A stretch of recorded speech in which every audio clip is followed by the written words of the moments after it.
I would give my right arm to be able to write, I'm left-handed, to write something that elementally pure. Welcome back to the Trackstar Podcast, a conversation about music and culture centered around a playlist I've specifically created for our guests. I said, this is what we're doing as our first film. My partners looked at me like I was crazy. This week, filmmaker and historian Ken Burns on two topics near and dear to his heart. The interconnection between jazz and country is really magnificent. Well, I want to dig into that a little bit. If 3/4 of the truth is true about country music, this guy is writing haiku poetry. It is like jazz, music that comes out of the American experience. I realized I wanted to listen to the whole song. Yeah, that's the beauty of this show. I'm your host, Jack Coyne. Roll the intro. Testing, 1, 2, 3. Check, check. You ready? I'm ready. Track start, let's go.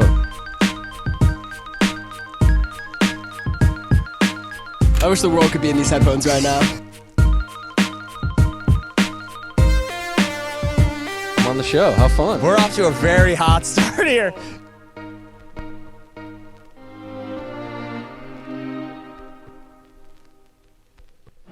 Before we start with the music, just introduce yourself here. My name is Ken Burns. I'm a documentary filmmaker. I live in New Hampshire. I want to talk to you about your career broadly, but I want to focus on the music aspects of your career. And then we'll tie it together with the latest thing you've worked on. So Robert Penn Warren, the first poet laureate of the United States, a great novelist, told me once, just terrified me. He looked at me and he said, careerism is death. So I have actually never said the word career except in a meta way. Yeah. I say professional life as a way to not, because careerism implies a kind of rut that has been predetermined by other people, and that was death to him. And so I've actually made a lot of choices sponsored by his terrifying me that are not careerist choices, if you know what I mean. Yeah. So, well, I want to dig into that a little bit. Do you feel, I've heard a similar approach where it's like you're Tarzan and you're swinging from one rope and you let go and then you grab on the next rope and you're not necessarily climbing a ladder. That's the freelancer's both heaven and hell. Because it's heaven because obviously you're liberated from the constraints of careerism. It's hell because you don't know whether there's going to be a vine there. If you do, where it's going, what it's going to do, whether there'll be another job or whatever. And it kind of has, in dangerous ways, propelled me and kept me going, kind of like the Red Shoes Ballet. You put the shoes on, you dance really well, but you can't stop. You dance until you die kind of stuff. So I'm 72. I have not stopped dancing for 50 plus years doing this stuff in history. But I don't think there'd be any other way. So how does one of these topics come about? So the glib thing is to say they choose me. I don't choose them because there are no focus groups. It's PBS, the only place I could have done any of them, which permits me to sort of gravitate to something with a choice not made by a marketing department or a head, but by a heart or a gut, whatever you want to call it. And so there is something compelling about a good story. There have been some films that I have wanted to do that I've waited 30 years to do, like The Buffalo, and I'm so glad I did, or one on Reconstruction I'm working on right now. I'm so glad I've done that because of the amount of scholarship, particularly with The Buffalo, the amount of Native American scholarship that's taken place that allows us to center a Native American story within the heart of the story of The Buffalo because they're so intertwined. We white Europeans have 6-7 generations of experience with the animal. They have 600 generations. And so that was important. But you just pick them as they feel right. I mean, I had another film, Country Music, where I went from 0 to 60. I mean, somebody just said, a friend of mine in Texas, I was padding down the stairs to breakfast. He was, and he said, you should do country music. And at that moment, I was doing country music. I mean, it was like, yes, full-heartedly. There was no hesitation. It was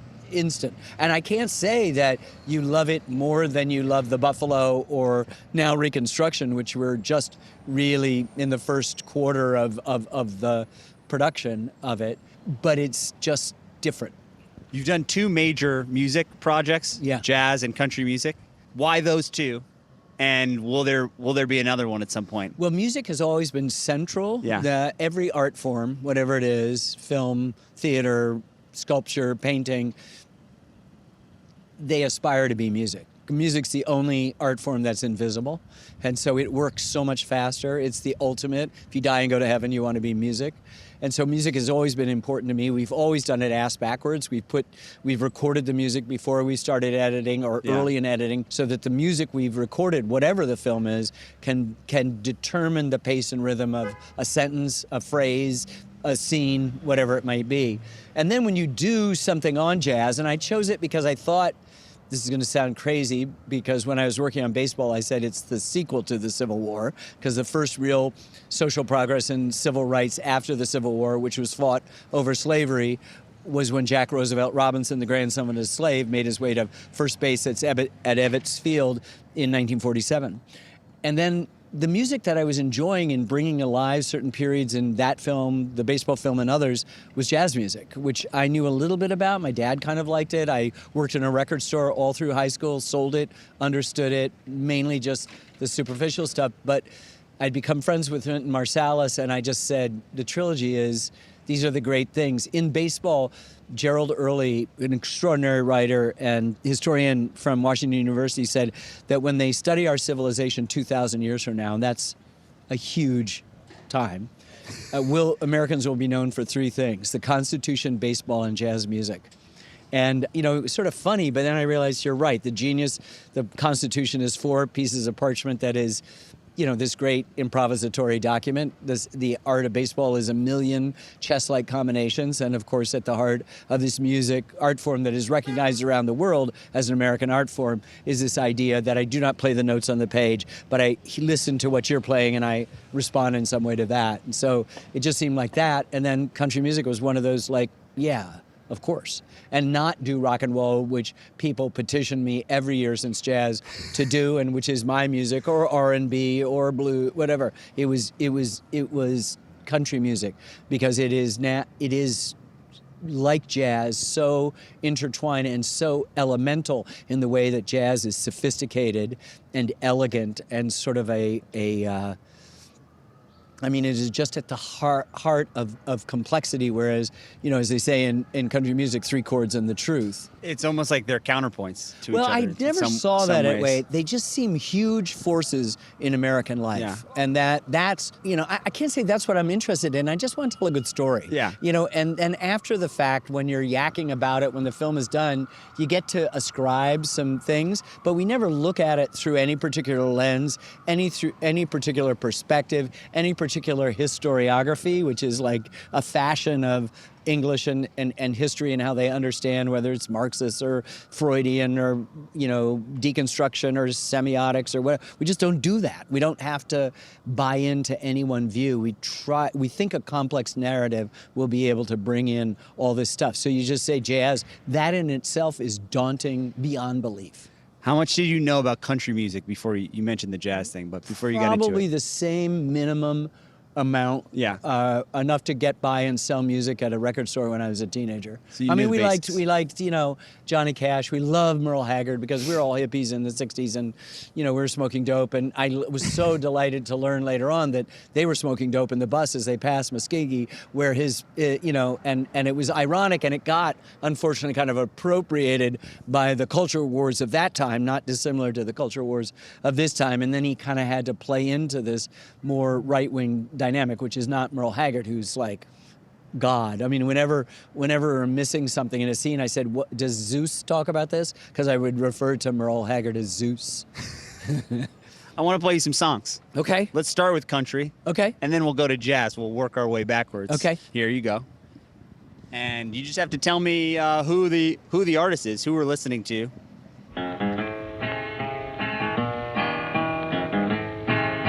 T for Texas, T for Tennessee. It's really funny.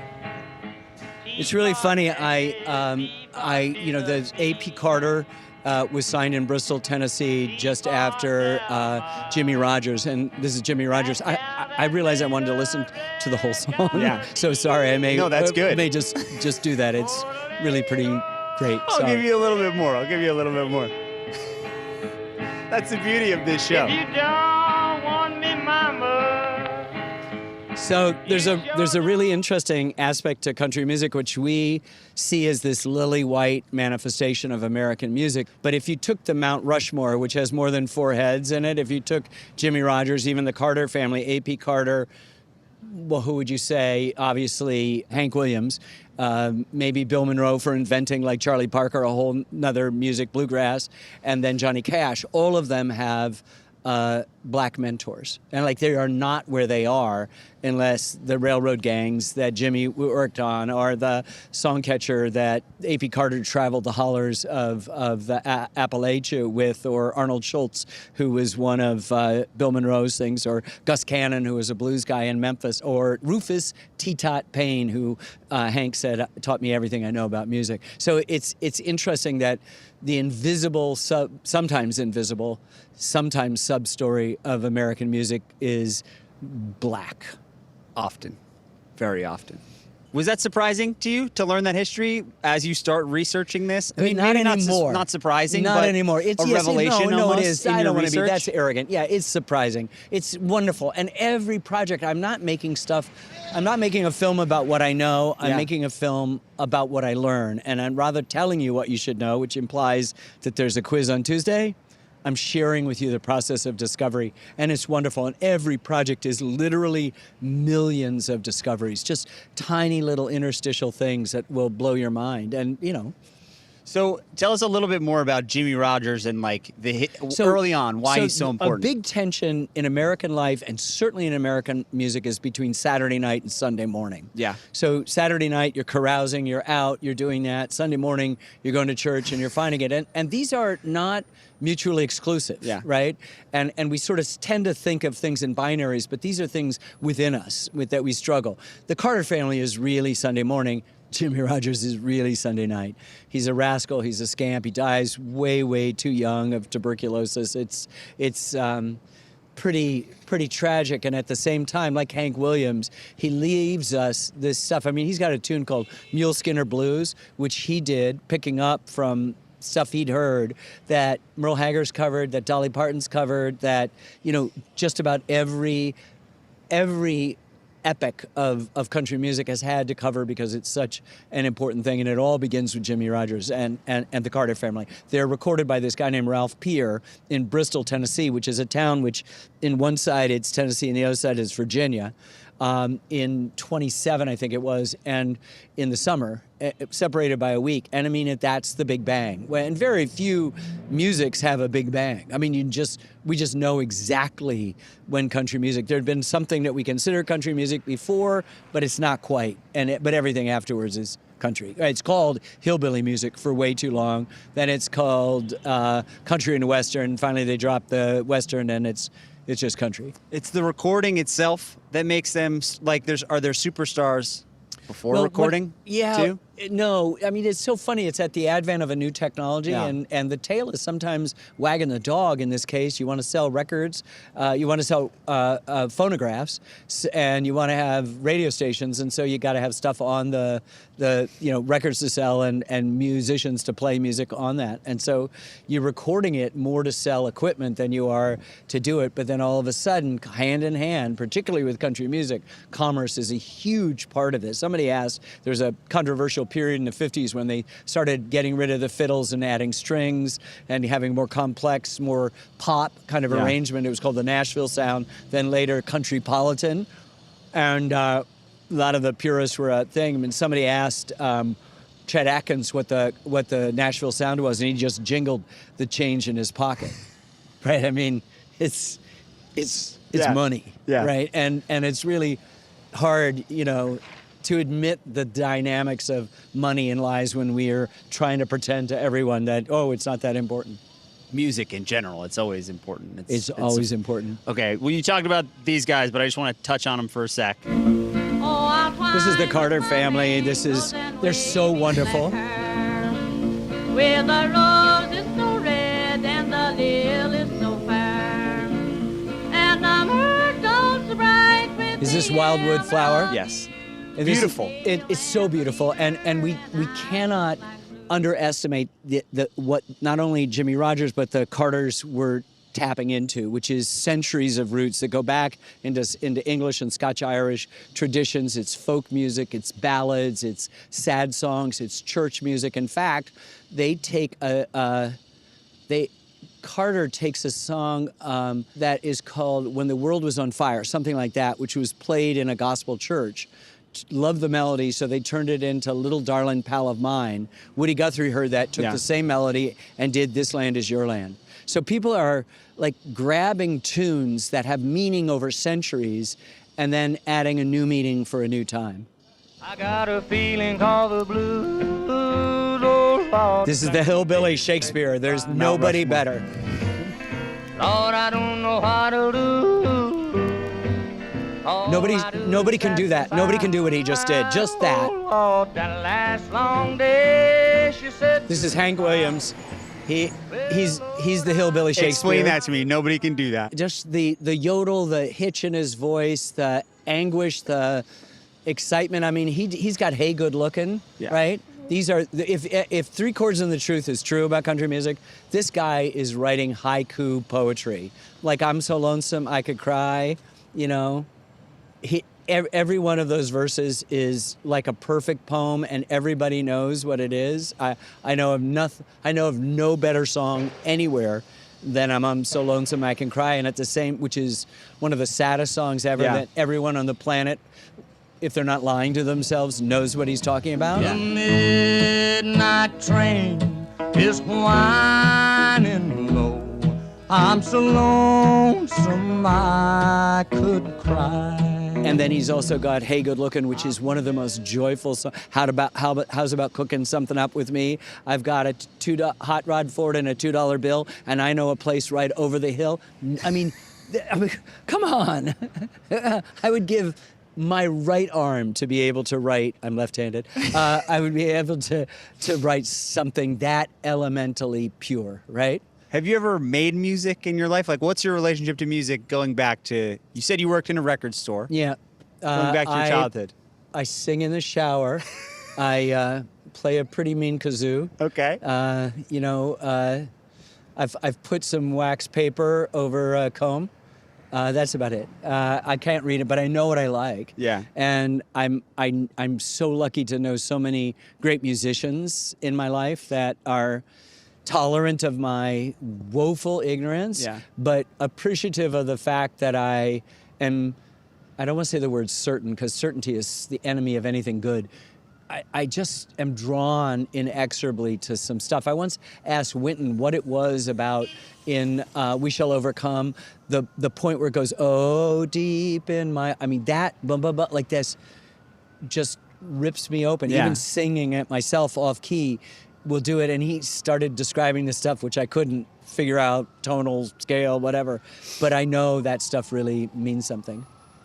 Films communicate through emotion, and music also there's This like a total parallel there. This is what it is. Music, I mean, Wynton told me that Count Basie could make one note swing, which is the opposite of the understanding of swing, but he could. Plink, you know, like he just knew when to go plink with the piano. But it's really central to understand that 2 notes, it works faster than anything else. It's the heroine of art forms.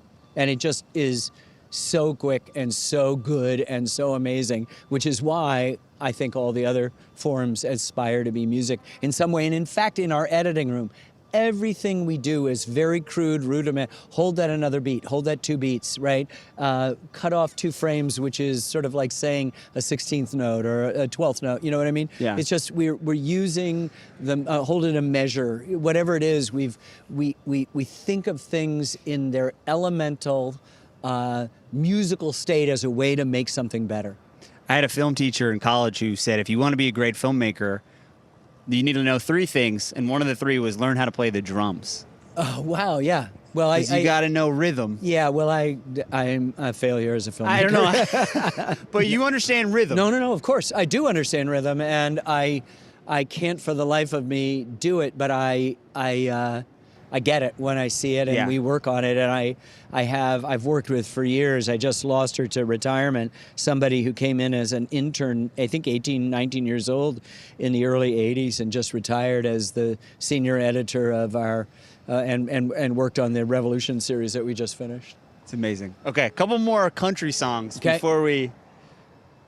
I love your reaction when they come on. Crazy. I'm Like that. crazy for feeling. This I got to listen to for a while. Please. I mean, Patsy just has the whole sadness. She's like Billie Holiday. Crazy for feeling so blue. If you wanted to be in a recording session, yeah. this would be the one. Yeah. This and maybe Dolly. I mean, we sort of make this a masculine game, and I did it with my Mount Rushmore, but there's no. I mean, is there a better country song than Jolene? Is there a better country singer than Dolly and this woman, Patsy Cline? I mean, she's amazing, and the heartache of losing her, the heartache that's in her voice, is just. You know, I remember as a kid, there'd be those late night record things, and it was always like, though Patsy is no longer with us, her music will live forever, right? It was whatever the K-Tel thing, but I always remember that as a kid, you know, like these weird PSAs you'd see, but the advertisements to buy the, 800 country stuff, and you'd hear that. I mean, that I think is still the number one jukebox player. Like, more nickels have been put into a jukebox for that than any other song, and you get it. It's like I'm So Lonesome I Could Cry of the previous generation of Hank Williams, where you get it. And she didn't get it. It's like, really, we dissected the song with the engineers and the producers, and she had a wrong rhythmic stuff. She was doing it at something, and then she got it and came back. And so it's one of these great accidents of fortuna. And I mean, there's nothing better. It's than haunting. It is so haunting. Yeah. But it's a pop song too. It's like it somehow can manage, okay. and that's the best. Well, this songs. is I mean, it's like I just finished a film on the American Revolution, and I think the second greatest sentence in the English language is the second sentence of the Declaration. We hold these truths to be self-evident, etc. The first sentence is "I love you," and every one of these country songs is a variation on "I love you," "I lost you," "Why did you leave me?" "I'm leaving you," or some slightly tangential thing. We make fun that it's about pickup trucks and dogs and 6 packs of beer. Those are the novelty songs. It's all about loving and losing. At its best for me is the heartbreak. Yeah. The heartbreak song. Well, this is it. We're more defined by loss than we are by good times. Yeah. Right? I mean, good times are important. We like it. But they become kind of things we try to order in our lives, and we end up in gated communities where there's no escape. We keep stuff out, but we also don't get out. But loss exposes you in a way that's incredibly painful, but it's also transformative. Well said. How about a fun one? Tonight in a bar alone I'm sitting. Yes, Apart from the laughter and the cheers. that's not good. While So, scenes from the past rise Bob Wills, this is Texas Swing. You know, I had to make sure it wasn't the Maddox Brothers and Rose, who are very influenced by Bob Wills. You know, everybody focuses on Tennessee, as you should, because it's where everybody gravitated to.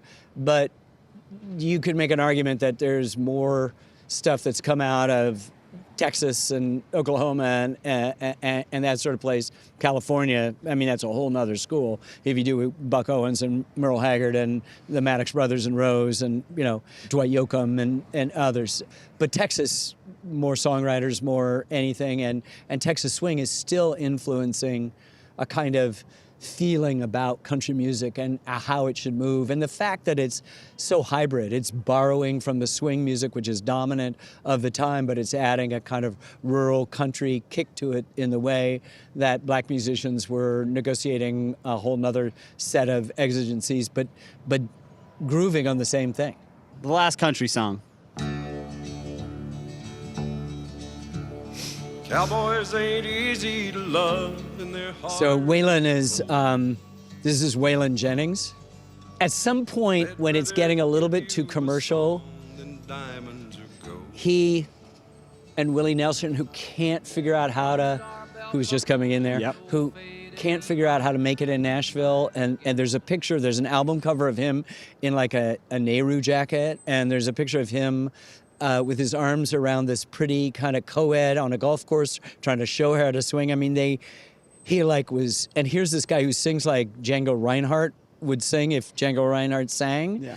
And he's got jazz rhythms and stuff like that. And he has to go back to Texas in order to be able to liberate his spirit. And I think that liberation comes from people like Bob Wills and the idea of swing. And swing is invented by Louis Armstrong, which is playing, you know, before and after a note. It's bending a note. It's a really complicated thing. And then Willie could find his home. And then, of course, the rebellion against the moneyed interests of Nashville creates what we call the outlaw scene, which is Waylon and Willie and others that make it kind of go back to a kind of elemental force. But it's also the 70s, so there's a heavy, almost rock percussion to it. There's a bass drum in it that is like moving it along, and you've got these unusual voices and willingness.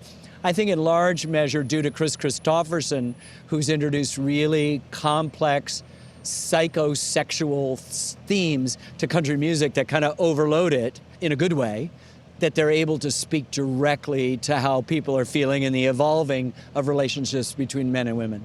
Who's an artist that you discovered working on the country music project that you sort of fell in love with, or a couple? Besides Hank Williams. I mean, Hank Williams, Jimmie Rodgers.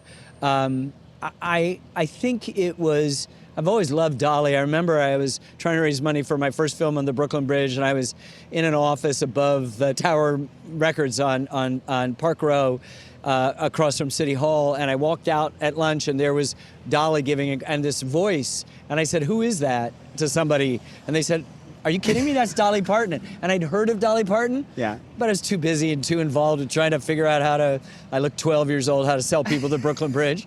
So I went, oh, I thought, this is like a voice from heaven. I've had a chance to meet her. I then interviewed her 25 years later for this thing. She's it. I mean, just understanding. And it used to be that Whitney, his I Will Always Love You, would raise the hair on the back of my neck. Now, having Dolly narrate what it's actually about, it makes her version equal to and perhaps even exceeding in the thrill the way Whitney and Aretha can do to you in terms of the hair on the back of your neck. It makes it. And Dolly is one of the smartest, one of the loveliest, one of the most talented people. And Brilliant songwriter. Brilliant. I mean, Jolene. And like performer, everything. Everything about it. And self-effacing and generous and, you know, just she reminds me of kind of Eleanor Roosevelt, you know, with a different set of curves, you know. She's just right on everything. Yeah. I want to touch on the Brooklyn Bridge for a second. You mentioned at the beginning you just love telling it a great story. And why, I know the story of the Brooklyn Bridge, but why, what was it to you that made that so? Well, I was sick with pneumonia, and my best friend, still to this day, but this was 50 whatever years ago, plumps down David McCullough's paperback version of David McCullough's The Great Bridge, and I read it in one gulp. Yeah. And I said, this is what we're doing as our first film, and my partners looked at me like I was crazy, and just trying to tie it all together. And so we did it, and it's the first film that got nominated for Academy Award. You know, first film that PBS showed, and it's just the story of the construction is unbelievable. And then it's life. It's in two parts, an hour. I couldn't tie my shoes in an hour anymore, but the first part is the construction, which is unbelievable. You just couldn't make it up. Hollywood couldn't make it up. And then the second part is how it became a symbol. And it ends with something that Arthur Miller told me when I interviewed him. First of all, he said, I don't know a goddamn thing about the Brooklyn Bridge. he wrote a play called A View from the Bridge, and I just assumed because every edition had the bridge on it that it had some meaning to him. And then he said to me, he says, you see, the city is practical utilitarian invention, and suddenly you see this steel poetry sticking there, and it's a shock. And I'll skip ahead to the end. He says, it makes you think that maybe you too could add something that would last and be beautiful. And that's the whole thing, right? It's the last words of my first film that was broadcast, and it's what every time you make a film, that's all I ask any of the people I work with, and of myself, more importantly. Can we make something that will last and be beautiful? I think about the bridge constantly. I walk over it all the time. And it'll be there like longer than anything. And longer which than anything. is just... I interviewed, it's not in the film, but I interviewed these workers, the bridge department, right? Yeah. And the guy says, on a scale of 1 to 10, it's an 11. That's true. And it was such a classic New Yorkers. You know, it's like I should have been doing him outside of a bodega or something or whatever it was. But he just was like every cop, every fireman, every bus driver, every engineer worked for the city. It's an 11. So I think a lot of people wouldn't necessarily draw strong connections between country music and jazz music. But I feel like you, of all people...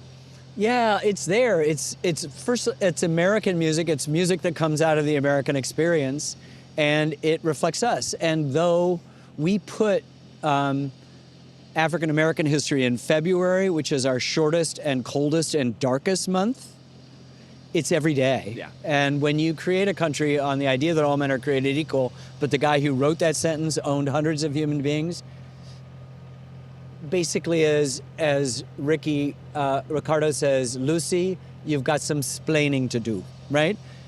We have some explaining to do. And one of the best ways and the most joyful ways that we explain ourselves is in music. And that the interconnection between jazz and country is really magnificent. So let's go early to kick things off.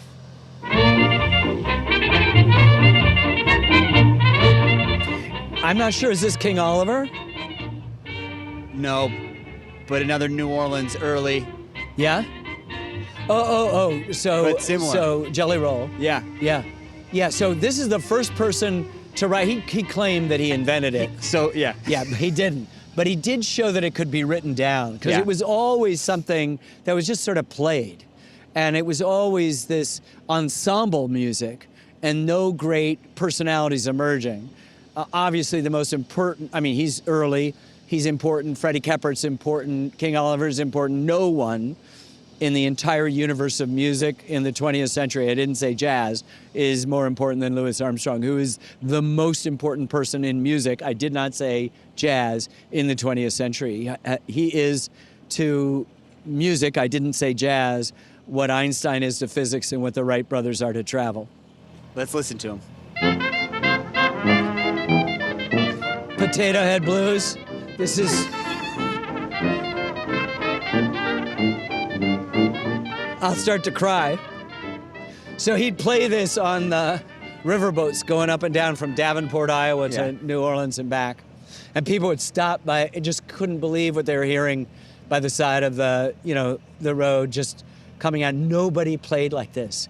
And in fact, when he went to Chicago, then he came to New York to Times Square, and Duke Ellington saw him, and he said, who'd come up from Washington, D.C., and he said, I want Louis Armstrong on every instrument, meaning not just virtuosity, but personality and soul and heart. And then basically he spent the next 50 years keeping together an orchestra that tried to do that. Nobody could be as great as Armstrong, though Ellington is our greatest composer. Nobody could just equal him with it. And it's sorry because he comes down to us as just It's a Wonderful Life and Hello Dolly, sort of a handkerchief and a big smile. And what Ossie Davis told me on film was what they called oofta, sort of playing to make white people happy. Yeah.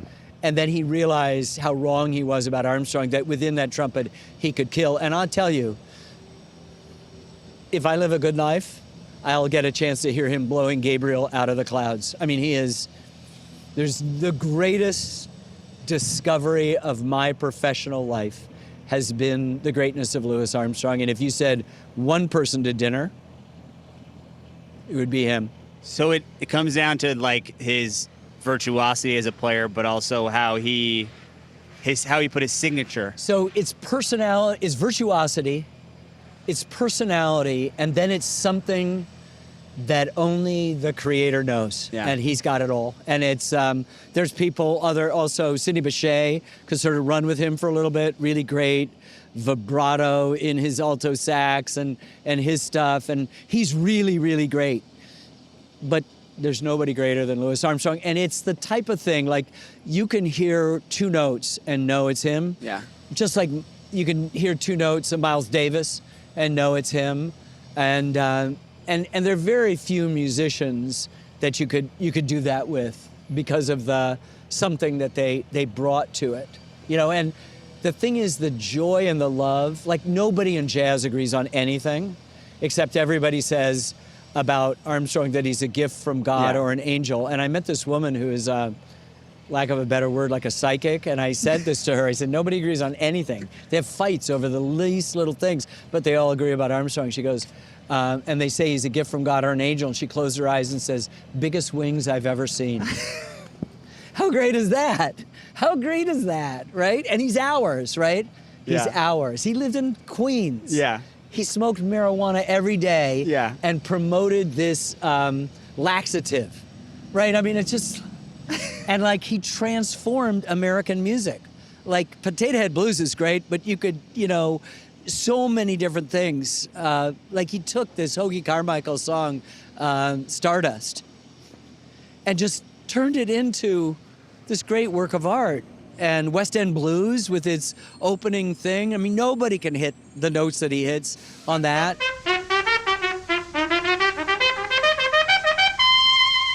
And does it with such, it just changed music. And in a way, that's sort of, with Coleman Hawkins, it's sort of the beginning of bebop. Yeah. Like, he's moving the music that he's already invented. In the early days, they didn't call it swing music, they called it orchestrated Armstrong. And during the Depression, when these musicians would be out on the road more than 300 days, they said, what do you need on the road to survive? And he said, a toothbrush and a picture of Louis Armstrong. How great is that, right? And he invents, so he takes jazz from being an ensemble music to being a soloist art. He invents modern time, what we call swing, playing before, and then he transforms singing too. So that if we could resurrect Frank Sinatra or Billie Holiday or Ella Fitzgerald, and I did talk to Tony Bennett about this before he died, and he agreed completely, they'd say it all goes down to how he sang. You know, what he brought to that taught them how to sing and how to phrase. And, you know, and by extension, you've got to take a turn, and then you're talking about Willie Nelson. Yeah. You know, you're talking about other people who have sort of straddled in various bits and pieces what it is to be improvisational in music, which is the genius of jazz. You're not just playing the notes on the page, you're playing what you feel and what you hear the other person saying, and you engage in a conversation with them that is so distinct and so powerful. It's also interesting that how his career runs in parallel with, like, pre-recorded to modern music. Like, he was right in the same time. Right, and he's, you know, he's sort of lashes out at bebop because it's putting his sort of music out of business. But then Dizzy Gillespie did the greatest thing. He just said, no him, no me. And it helped sort of end the feuds, right? Like, like Louis Armstrong would wear a beret. Yeah. Wasn't his finest moment, you know? Kind of tease the beboppers. Yeah. But at the end, he's just, I mean, he could not play. You know, he died with his boots on. I mean, it's just like Ellington. This music is so sustaining. Yeah.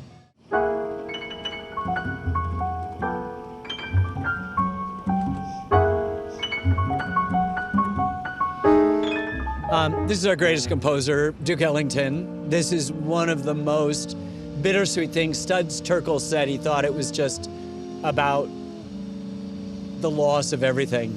And nobody is a more prolific composer. He may have 2,400, 2,300, 2,500 thousands compositions. It's just it's unbelievable. And they reflect the African American experience, and then they send it out into the world. And sometimes it's going to take a white person like Benny Goodman or a later generation of Dave Brubeck to sort of translate it. Like Brubeck told us this just heartbreaking story being on the road with Duke, and Brubeck gets on the cover of Time magazine, and it's Duke Ellington that delivers him the Time magazine, and it's like devastating to Brubeck because he knows he's nowhere without Duke Ellington, and that, of course, it's just the thing that Americans still can't figure out how to get right is continue to judge people by the color of their skin and not by the content of their character, as Dr. King said. And so it hurt Dave as much as it was this great moment in his life. It hurt him because Duke should have been on there first. Let's fast forward a little bit.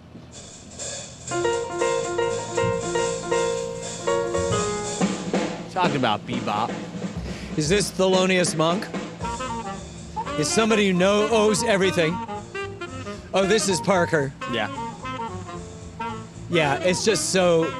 This is a music. So Bill Monroe, everybody's can play like the fiddle and the banjo and the mandolin, but if you play it at hyper speed and think what's happened, like bebop is invented right at the end of World War II, and bluegrass is invented right at the end of World War II. When you split the atom, you are changing the whole dynamics of everything, and music has to change. If you kill 60 million people in the greatest cataclysm in Earth, in the history of the world, that's the Second World War, something's got to change, something's got to give. And what we get in a creative way is abstract expressionism, not representation in painting. Yeah. We get bluegrass music, and we get bebop, and it is just virtuosity on display. They are able to do, and it's funny because Miles Davis couldn't keep up, but he got it. So what he did is he just played just every few notes, right? He wasn't trying to do that because he couldn't keep up. He would just say the pretty notes, right? And so Dizzy Gillespie and Charlie Parker invent, and remember, Charlie Parker dies, the coroner, he dies at a baroness's apartment on Fifth Avenue across from the Metropolitan Museum, and the coroner says he's 70. He's 34.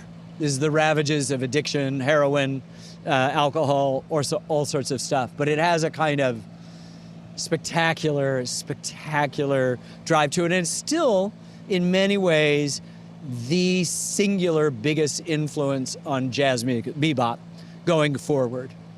Yeah, it seems like when people think of jazz, that's the sort of music that they seem to go to.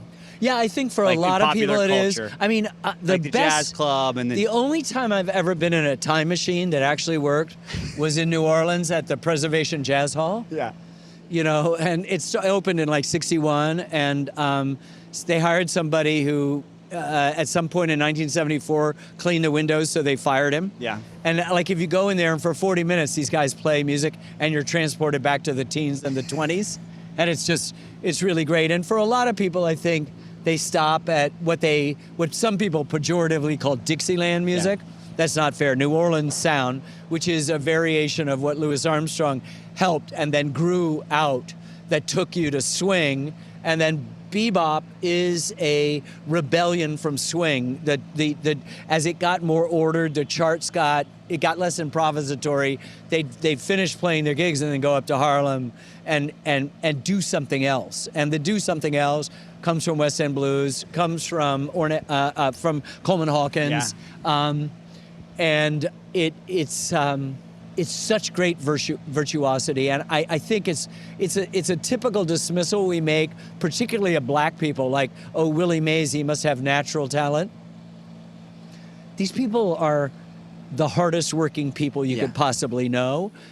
Charlie Parker and Dizzy Gillespie, and there's moments where he's asleep because he's drunk or he's high or whatever, and they have a hat pin. And when his solo's up, they stick him with the pin and then he plays. And there are recordings where you can hear him play like that. So you talked about everyone wants you to make a rock and roll. Maybe that'll happen, maybe not. Are there any other genres that you might want to sing? Like, what about hip hop? Or No. I would love to make a film on George Gershwin. okay, I would like to be at Aeolian Hall, which is no more. I think it was on 42nd Street, on February something, 1924, when Paul Whiteman Orchestra premiered Rhapsody in Blue. Just really an important piece of music. And in fact, if you listen to Armstrong's Ain't Misbehavin', yeah, he samples. At one point he goes bum bum bum ba-dum, bum bum ba-dum, bum ba, and then he goes back to Ain't Misbehaving. It's just like such a tribute. And Gershwin's got a pretty complicated and interesting short life, Yeah. not dissimilar to in one way, and of course completely dissimilar to in another way, Jimmie Rodgers and Hank Williams. American Revolution. Do you know anything about the music at that time? Like what people Yeah, were there's a listening lot of to? different stuff. First of all, drums are a big deal. Drums are the animating rhythm of the Caribbean, of the colonies, Marshall, of the native peoples. Baroque is the music that's being played. There are hymns. There's lots of stuff. And so we took complete freedom. Yo-Yo Ma. I found a tune, as I did in the Civil War, that was written much after it, called Hector the Hero, written late 19th century, early 20th century. And use that as a main theme and variations on it that Yo-Yo Ma plays. Rhiannon Giddens comes in. She's got both black and white roots. She does Amazing Grace, which was written before the Revolution about a slave owner that sees the light. So it's got a dynamic that is appropriate to the Revolution's hypocrisies and inconsistencies, and does this amazing percussive version. But she's also got Celtic relatives, and she does amazing stuff there. And so Johnny Gandelsman, who was basically the driving force behind the Silk Road Ensemble, we basically have asked him to come and do the Silk Road of the United States, of this. So it's native, it's Caribbean, it's the colonies, and to sort of try to marry them, not in one form of music, but to help us understand how to do it. And then we've used the works of a composer we've worked with named Dave Sierra, and another dear friend of mine named Richard Evans, who has done a lot with Irish music. And so we brought that in, and it's like the United States. It's a big melange and a mishmash of spectacular stuff. Thank you for taking the time and talking to us today. Incredible. Huge This has fan. been super fun. Good. So I'm really sorry to Thelonious Monk I'm really sorry to Charlie and Dizzy because I just heard a piano It was early. It was very rhythm quick. that had a kind of monkish thing, and I think Thelonious Monk is the second greatest composer, then Charlie Mingus, but Monk is second only to that. And if you want to hear something, just play Epistrophe. Just go. It's just so fantastic. Next and time- I think I was anxious to have him. Yeah. I'm obviously just trying to excuse my No, own. no. Next time we get together, we'll just We'll do do much some more Monk. jazz. Do a Monk. lot of Monk. There's Yeah. a lot. We just barely scratched the surface of here. everything. Yeah. Right. Yeah. Thank you. Thank you very much. The Trackstar Podcast is a presentation of Public Opinion created by me, Jack Coyne, Kieran Coyne, and Henry Cornaros. Written and produced by Noah John. Edited and produced by Haley Sobel. Theme and original composition by Kieran Coyne. Mixing by Devin Klein. Our agent is Joanna Orland at UTA. Thanks for listening. See you next Wednesday.